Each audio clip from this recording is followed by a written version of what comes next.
Nous sommes la journée internationale des migrants, des migrations. C'est un hasard. Tout à fait. Et si d'ailleurs vous allez voir Le Monde, il y a dans Le Monde quelques articles, et notamment sur le monde informatique, enfin Internet, un article de décodeurs ou des décodeurs du monde qui donne quelques pistes, c'est à gros traits, mais qui sont, justement parce qu'elles sont à gros traits, sont assez notables et montrent bien quelle est la question des migrants et des réfugiés aujourd'hui, et qui est présentée comme une question unique, en tout cas dans l'histoire des 100 ou 200 dernières années. La question des migrants, c'est ce qui était dit dans le papier d'invitation, et les réfugiés devient vital pour des millions de gens aujourd'hui. C'est plus des milliers, c'est des millions. Il y aura autour de 60 millions de réfugiés et sans doute plus de 200 millions de migrants, dont une partie sont d'ailleurs des migrants quelquefois dans leur propre pays. C'est le cas de la Chine. On disait aussi que notre capacité matérielle et aussi intellectuelle ou subjective à les accueillir est mise en doute aujourd'hui et devient un sujet d'affrontement politique. Il faut reconnaître en effet qu'il n'y a jamais eu autant de migrants et surtout de réfugiés de par le monde. En particulier, la relative impuissance des États riches, dont nous sommes, à aider la résolution des conflits multiples qui sont une des causes de ces migrations, contribue à désespérer les uns et les autres. Les pays riches, mais surtout les pays pauvres, là où il y a des guerres et des migrations forcées ou nécessaires.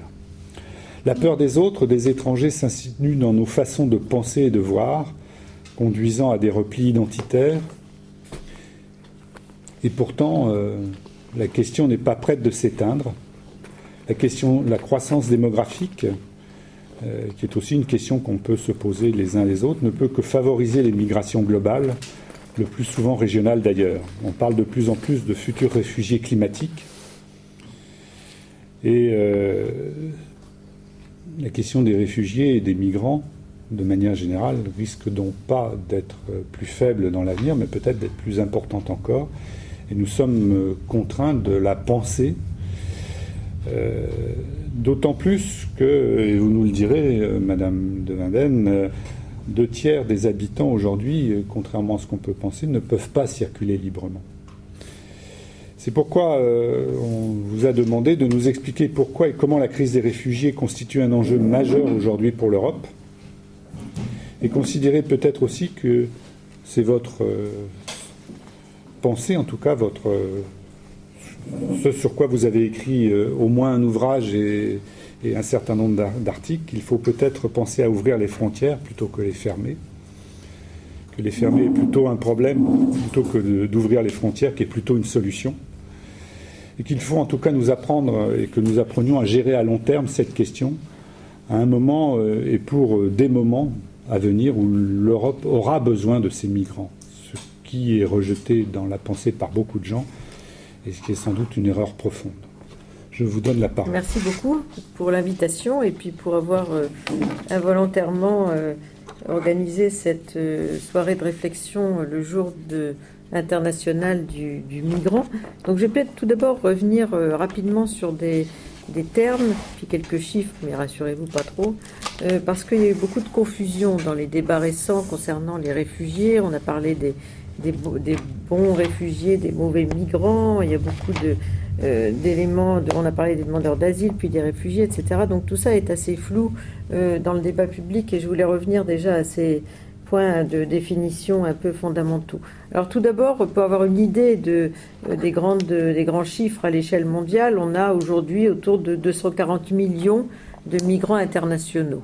Je dis autour d'eux parce qu'on n'a jamais des chiffres complètement clair. Il y a des évaluations qui sont faites par le département de la population des Nations Unies, mais on ne compte pas bien sûr les sans-papiers.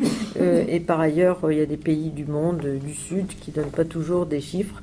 Donc on est autour, eux ils disent 232, mais on a sans doute plus de migrants internationaux que le chiffre officiel des Nations Unies.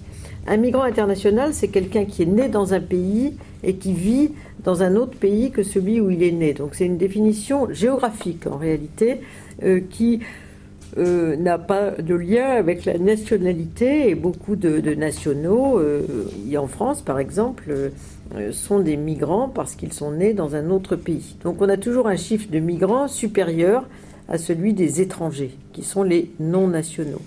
Et à l'intérieur de ce chiffre, on a à peu près aujourd'hui autant de migrants qui vont vers le sud que de migrants qui vont vers le nord. On a 120 millions de migrants sud-nord et nord-nord, et 120 millions de migrants sud-sud et nord-sud. On est à l'équilibre pour l'instant, et donc il y a beaucoup de choses à observer autour de cet équilibre curieux où le Sud aujourd'hui est devenu aussi, disons, attractif que le Nord pour toute une série de raisons et pour toute une série de gens.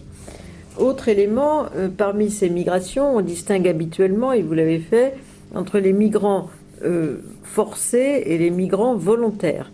Dans les migrants forcés, on met en général les réfugiés et les demandeurs d'asile, et dans les migrants volontaires, le regroupement familial, l'immigration de travail, les étudiants, etc.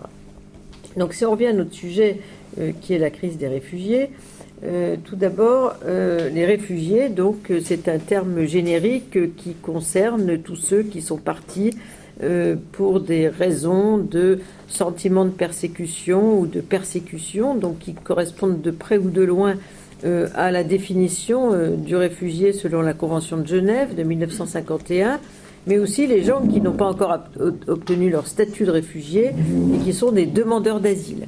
Donc en juin 2015, le Haut Commissariat des Nations Unies évaluait à 60 millions le nombre des réfugiés au sens large, incluant les demandeurs d'asile, mais sur ces 60 millions, peu d'entre eux ont le statut de réfugiés statutaires au titre de la Convention de Genève, parce que les critères sont de plus en plus examinés avec frilosité, si j'ose dire. Aujourd'hui, on a entre 16 et 20 millions de gens qui ont le statut de réfugiés.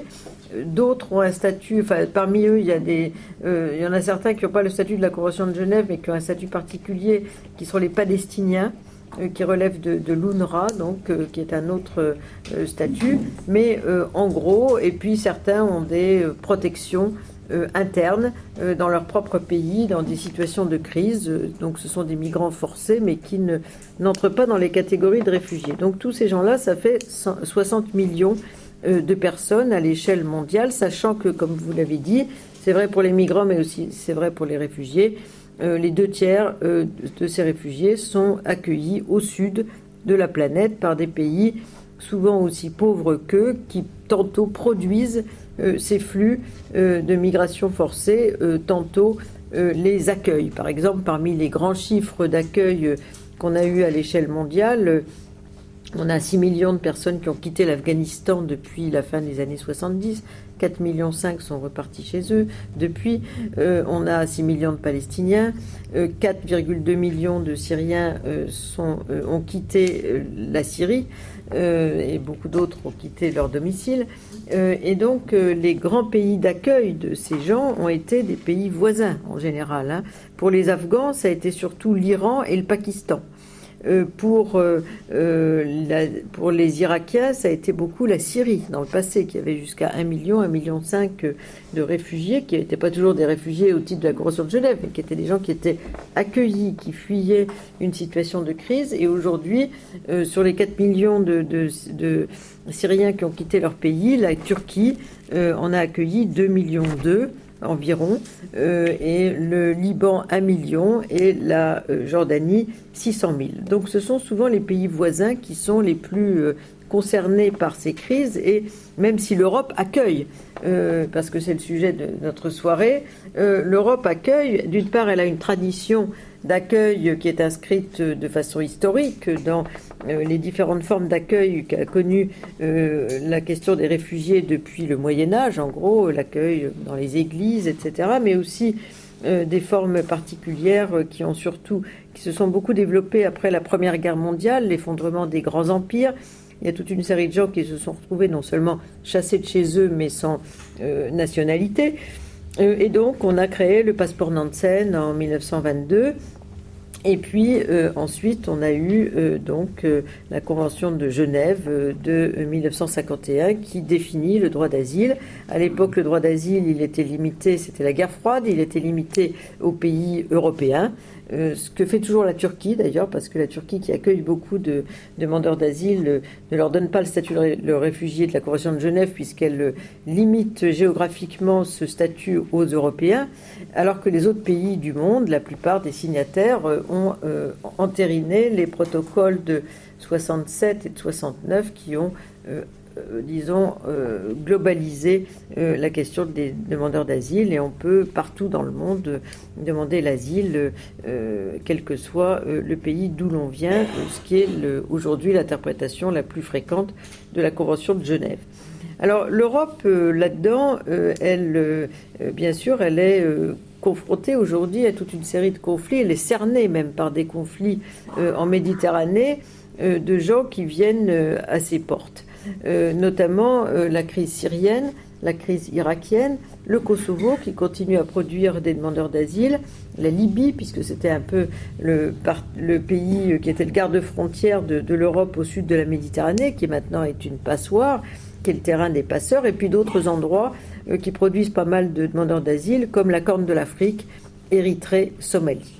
Alors bien sûr, tout le monde ne vient pas en Europe, on y reviendra, mais l'Europe qui avait connu des chiffres qui étaient autour d'une moyenne qui était autour de 220 000 demandes d'asile par an, dans ces dernières années, a eu un pic très important, puisqu'on a aujourd'hui, l'Allemagne aurait accueilli pour l'année 2015 900 000 demandeurs d'asile, notamment après la déclaration de la Merkel du 7 septembre dernier, qui disait que l'Allemagne était prête à accueillir 800 000 demandeurs d'asile. Sans doute on va dépasser le million pour l'ensemble des pays européens, mais il ne faut pas oublier que l'Europe a eu d'autres pics, si j'ose dire. On a eu 600 000 demandes d'asile en 2014, dans les années 91, 92, 93, chaque année, on dépassait les 500 000 demandes d'asile au moment de la chute du mur de Berlin. Donc l'Europe est un continent qui accueille les demandeurs d'asile plus ou moins bien, mais enfin ça fait partie de sa tradition. Tous les pays de l'Union européenne sont signataires de la Convention de Genève. C'est même une obligation pour faire partie de l'Union européenne aujourd'hui, les 28. Et en même temps, l'Europe s'est dotée d'un système d'asile à l'intérieur même de la Convention de Genève pour essayer de faire en sorte qu'il y ait plus de solidarité entre les pays européens, qui sont les accords de Dublin, dont on parle beaucoup. Les accords de Dublin, c'est 1990. C'est l'idée de mettre fin à ce que certains appelaient l'asylum shopping, c'est-à-dire on va faire son marché selon les pays plus ou moins généreux en Europe pour la demande d'asile, et le mieux disant sera le pays où on aura obtenu le statut de réfugié. Donc pour mettre fin à ce désordre, on a créé Dublin 1, donc 1990, et l'idée c'est une fois qu'on est accepté comme réfugié, on l'est pour l'ensemble des pays européens, et puis une fois qu'on est débouté du droit d'asile, on l'est pour l'ensemble des pays européens. Et tout ça étant bien sûr informatisé, le système d'information Schengen, entre autres, comptabilisait les déboutés du droit d'asile pour pas qu'ils aient le droit d'entrer à nouveau dans l'espace Schengen. Donc, deuxième décision, Dublin 2, on en parle beaucoup en ce moment, 2003, mise en œuvre en 2004. Dublin 2, c'est une idée qui a progressivement fait son chemin. C'était l'idée que on ne pouvait pas traverser l'Europe et puis choisir le pays dans lequel on allait demander l'asile. Et ça, c'était surtout une idée peut-être plus, vicieuse de la part de certains pays européens, puisque à l'époque, pendant la période Dublin 1, c'était surtout l'Allemagne l'Autriche, qui avait reçu le plus de demandes d'asile, ils étaient, en voisinage avec les pays d'Europe centrale et orientale qui venaient d'entrer dans l'Union, enfin qui n'étaient pas encore entrés, mais le mur de Berlin avait sauté, et on a eu beaucoup de demandes d'asile, notamment roumaines, par exemple. Et l'Allemagne a eu les 3/4 de la demande d'asile de l'Union européenne, pas seulement sur la longue durée, mais aussi pendant cette période, et l'Autriche aussi, qui se plaignait du burden sharing, le fardeau des demandes d'asile. Et donc l'idée, c'était de partager ce fardeau, et donc en se disant qu'on allait déplacer vers les frontières de l'Europe, les pays les plus proches des frontières extérieures de l'Europe, c'est-à-dire l'Europe du Sud pour l'essentiel, le poids de l'accueil des demandeurs d'asile. Donc ça, c'est Dublin 2, One Stop, One Shop. C'est là où vous avez mis le pied pour la première fois dans l'Union européenne, où vous êtes censé avoir mis le pied dans l'Union européenne, pour ceux qui ont fait disparaître leurs papiers, que vous devez obligatoirement faire votre demande d'asile. C'est un système qui marche très mal aujourd'hui, qui est aussi en débat à Sangatte et à Calais. Ce système a eu pour effet de ruiner souvent les chances d'insertion de beaucoup de demandeurs d'asile qui ont une idée très précise du pays où ils veulent aller, parce que d'une part, éventuellement, ils en parlent la langue, ils ont de la famille qui est installée là-bas, ils savent comment ils vont s'insérer sur le marché du travail, et donc ça reporte sur, en plus, sans beaucoup de solidarité, sur l'Italie, sur la Grèce, sur Malte, sur l'Espagne, selon les périodes, le poids de l'accueil des demandeurs d'asile, qui sont des pays qui ont une politique migratoire plus récente que les grands pays d'immigration en Europe, et qui, de surcroît, ne sont pas aujourd'hui dans une situation économique toujours florissante, et qui ont eu la charge de l'accueil des demandeurs d'asile. Et donc c'est même pour ça que l'Italie, constatant le défaut de solidarité des pays européens du centre et du nord à l'égard des arrivées à Lampedusa, a décidé de monter, quand il y a eu près de 400 morts aux portes de Lampedusa en septembre 2013, l'opération Mare Nostrum, en disant si Frontex, qui est le système de mise en commun des polices pour contrôler les frontières extérieures de l'Europe, n'a pas pour mission essentielle de sauver les gens, nous on va le faire pendant 1 an. Et puis ensuite, on redonnera cette mission à un des instruments de Frontex qui s'appelle Triton, ce qui a été fait en novembre 2014. Donc défaut de solidarité dans ce contexte. Et puis aujourd'hui, fracture aujourd'hui, puisque M. Juncker, face à l'arrivée des Syriens en Europe, a décidé de proposer d'abord en mai-juin dernier, puis à nouveau en septembre, des chiffres que les pays européens devraient se proposer, c'est-à-dire des quotas en fonction de la taille du pays et en fonction de sa richesse. Donc les Allemands ont la plus grande part, on est à peu près à égalité avec quelques autres pays européens, un petit peu derrière, mais pas très loin.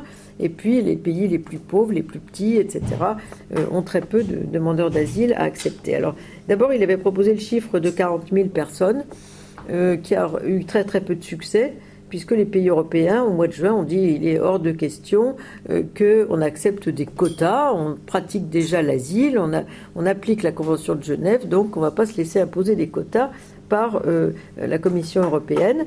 Et puis, face, disons, au discours insistant de Juncker, président de la Commission européenne en septembre, eh bien, cette fois-ci, il s'est agi d'accueillir non pas 40 000, mais 160 000 demandeurs d'asile à se partager, ce qui n'est pas énorme. On a 500 et quelques millions d'habitants en Europe, mais qui a aussi créé tout un émoi dans les pays européens, mais cette fois-ci qui a été accepté parce que d'une part, l'Allemagne a dit qu'elle elle était prête à accueillir 800 000 demandeurs d'asile, donc on était très au-delà des quotas allemands. Et la France, qui refusait les quotas officiellement, s'est rangée derrière l'Allemagne, plus modestement, en se contentant d'accepter les quotas. Donc en France, ça fait 30 000 personnes en plus de ceux qu'on accueille habituellement. On était autour de 60 000 demandes d'asile par an depuis ces 3-4 dernières années. Donc ça veut dire qu'on serait prêt à accueillir 90 000 demandeurs d'asile pour l'année 2015. Et d'autres pays européens donc ont fait la même chose, par exemple l'Italie. En revanche, on a eu une grande ligne de fracture avec l'Europe de l'Est, l'Europe centrale et orientale, qui ont refusé que ces dispositions soient obligatoires, ce qui est le cas pour l'instant, et soient permanentes tant que la crise syrienne durera. Et donc, pour l'instant, ils ont dit que ça ne les concernait pas parce qu'ils étaient fraîchement entrés dans tous les dispositifs européens, notamment concernant la politique d'immigration et d'asile, qu'ils avaient l'objectif de rester des pays homogènes, qu'à la rigueur, ils seraient prêts à accueillir des chrétiens, mais que pour le reste, il n'était pas question de leur imposer quoi que ce soit. Il s'agit de la Pologne, de la République tchèque, de la Slovaquie, de la Hongrie surtout. Il ne faut pas oublier que ces pays sont grignotés par l'extrême droite, ce qui explique aussi l'attitude des chefs d'État dans cette région. Et puis ces pays n'ont pas connu non plus le discours, les débats qu'on a eus en Europe dans les années 80-90 sur la diversité, la lutte contre les discriminations, le vivre ensemble, etc. Et on voit les effets de cette absence de débat aussi sur la réponse officielle de ces pays en la matière. Donc ligne de fracture, défaut de solidarité, crise également de la politique de dissuasion, puisque pendant très longtemps en Europe, depuis les années 90, on a une politique d'immigration et d'asile qui est fondée sur le renforcement de la fermeture des frontières. C'est-à-dire qu'on a verrouillé tout ce qu'on pouvait verrouiller, ce qu'on pouvait faire légalement. On n'a pas pu fermer le droit d'asile, mais on a créé, par exemple, des pays, la notion de pays sûr, d'où il est très difficile de demander l'asile, si on en vient, les pays tiers sûrs, même difficulté, la notion de demande manifestement infondée, et également, on a arbitré, si j'ose dire, dans les cas où des pays européens étaient intervenus dans les pays du Sud pour le maintien de la paix, pour savoir si ces zones étaient protégées ou pas. Donc ça veut dire qu'il y a même un dédoublement de compétences entre finalement les compétences souvent des ministères de l'Intérieur ou de la Justice ou des Affaires étrangères qui délivrent le statut de réfugié, qui examinent finalement la façon dont leur propre ministère de l'Intérieur, par exemple, ou de la Défense ont fait le travail pour rendre les pays, les régions sûres ou pas. Dans certains pays, ça s'est posé par exemple pour la Côte d'Ivoire, puisque le ministère des Affaires étrangères et de l'Intérieur a dû apprécier la façon dont la sûreté était maintenue ou pas dans ces pays par le ministère de la Défense qui est intervenu pour dans des opérations de maintien de la paix en Côte d'Ivoire et dans beaucoup d'autres cas. Donc il y a un dédoublement un peu trouble des compétences à cet égard. Donc tout ça pour restreindre le droit d'asile. On a également introduit la notion de l'amendement Aznar de 1997 en disant qu'on ne peut pas demander l'asile, sauf exception, d'un pays européen à l'autre, puisque tous les pays de l'Union européenne sont supposés être des démocraties, et donc, c'était pour les Basques, et donc on ne peut pas demander l'asile. Donc tout ce dispositif Dublin grignote le droit d'asile, en réalité, de l'esprit de la Convention de Genève, et depuis, donc, on est resté dans cette frilosité avec la crise de l'asile à laquelle on a été confronté récemment. Autre élément, la grande difficulté à laquelle sont confrontés aujourd'hui les pays européens, c'est que les flux sont dits mixtes. Pourquoi est-ce que c'est des flux mixtes dans la plupart des cas? Alors on a dit qu'on allait avoir une politique accélérée dans la loi sur l'asile qui a été votée au mois de juillet dernier en France pour les Syriens, ce qu'on appelle les prima facie, c'est-à-dire au vu de la nationalité des gens et puis de leur discours, parce que tout le monde est auditionné. Il ne faut pas croire que les terroristes ont pu été accueillis ni se voir délivrer le statut de réfugié. Tout le monde est auditionné. Quand l'audition paraît pas très établie, eh bien, les gens ne reçoivent pas le statut de réfugié. Et quand il y a des doutes, ils ne reçoivent pas non plus le statut de réfugié. Donc c'est un faux débat que de dire que en ouvrant les frontières, on a fait entrer des terroristes qui auraient ensuite le statut de réfugié. Mais simplement, on a dit qu'au bout de, au bout de 5 mois, tout recours confondu, ces Syriens pourraient obtenir le statut de réfugié, et que pour une procédure normale, sans recours, c'était autour de 5 semaines. Donc on est dans un rétrécissement du temps pour obtenir le statut de réfugié, pour éviter des affaires qui durent sans fin. Là, il faut se souvenir de l'affaire Leonarda, qui avait duré pendant 7 ans. Et donc il s'agissait d'épurer un peu les stocks en la matière. Donc prima facie pour les Syriens. Pour les autres, on en reste au même régime habituel de la demande d'asile, de la loi sur l'asile qui a été votée, et puis des flux qui sont parfois pas très faciles à apprécier, puisque comme l'immigration de travail en Europe est très fortement contrôlée, c'est très difficile d'entrer de prime abord en Europe pour entrer sur le marché du travail quand on n'est pas européen. Eh bien, l'asile, c'est aussi une façon d'entrer sans aucun papier, légalement, en Europe. Pour des gens qui cherchent à la fois du travail, mais qui ne sont pas complètement infondés à demander l'asile, parce qu'ils viennent de pays pauvres, mal gouvernés, sans espoir, etc., avec parfois des dictatures qui durent longtemps. Donc, tout ça, ça rend difficile l'appréciation de la qualité de réfugiés, ces fameux flux mixtes, et c'est pourquoi je dis que si on ouvrait plus les frontières à d'autres catégories de migrants, et notamment au travail, on n'aurait pas ces gens qui se rabattent sur l'asile en essayant leur chance, alors qu'ils pourraient entrer comme travailleurs, tout simplement. On en manque dans toute une série de secteurs, donc il y a des qualifiés, des non qualifiés, des moyennement qualifiés dans les nouveaux entrants, et ils pourraient tout à fait trouver donc leur bonheur dans l'immigration de travail qui est suspendue, sauf pour les très très très qualifiés aujourd'hui, ou pour les saisonniers dans le dispositif européen.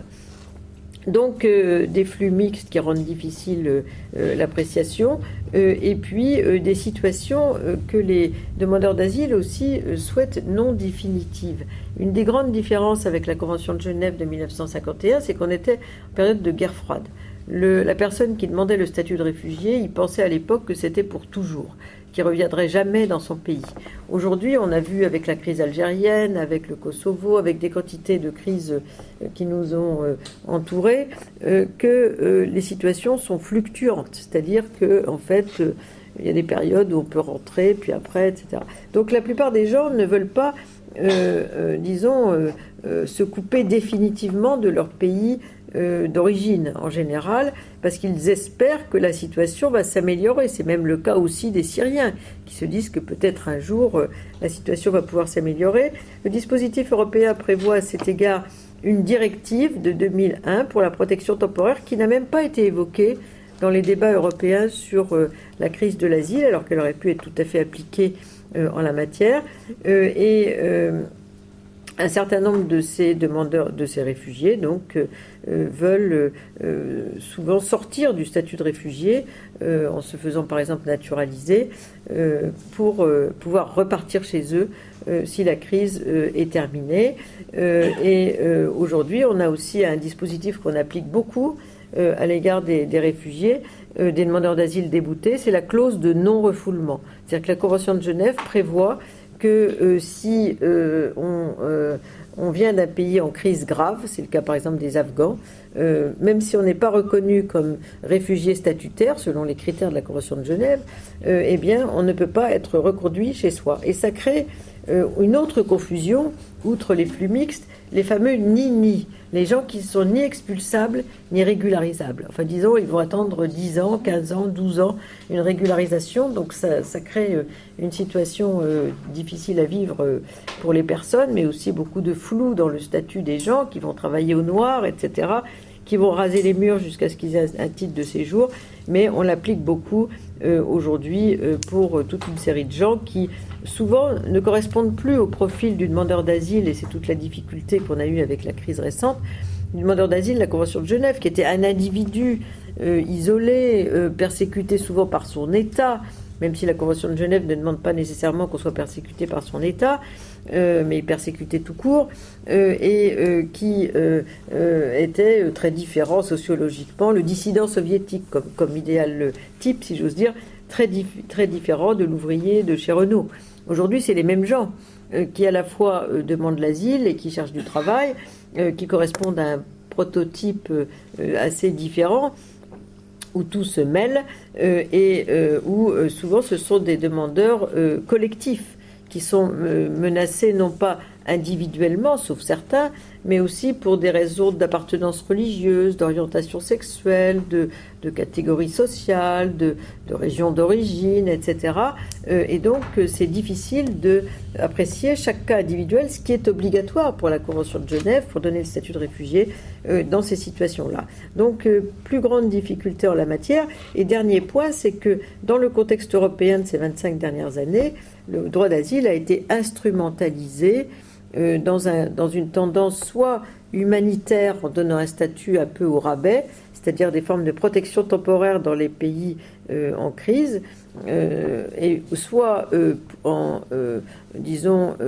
avec une approche très sécuritaire, donc avec une approche très restrictive pour donner le statut de réfugié, au profit des politiques de dissuasion, de répression, qui étaient les politiques d'entrée sur le territoire européen. Donc tout a été instrumentalisé, le regroupement familial, mais surtout aussi le droit d'asile, alors qu'en principe, il devrait être complètement indépendant des politiques migratoires. Et donc, c'est dans ce contexte qu'est survenue la crise des réfugiés.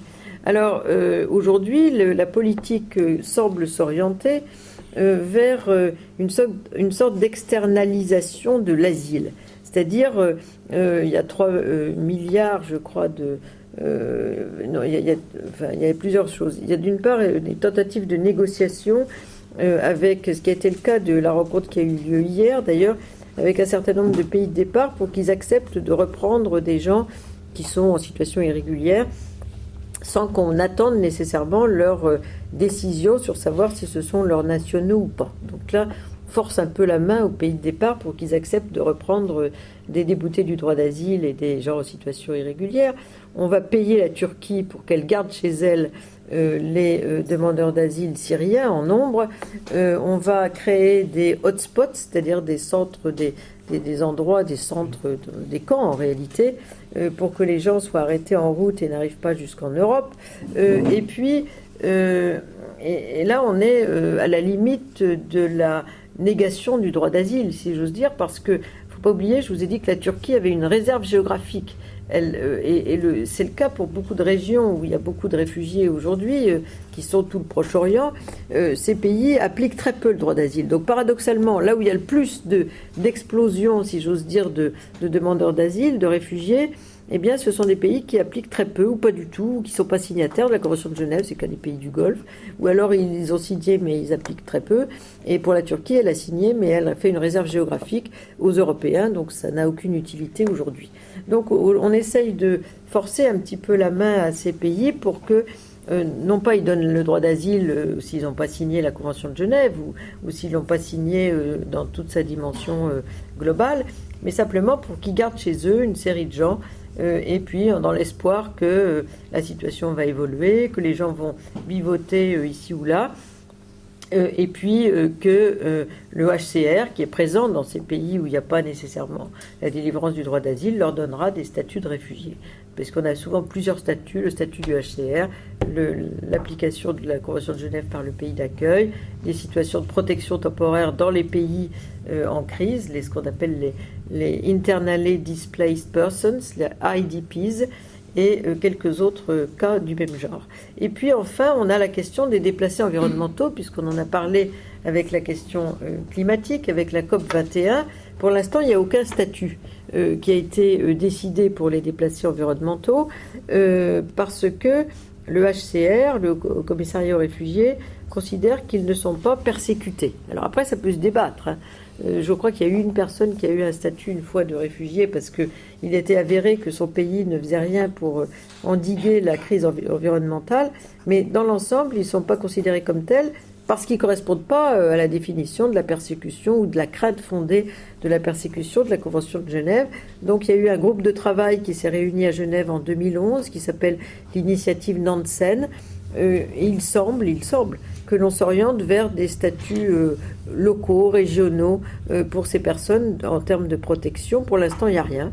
il n'y a pas de protection.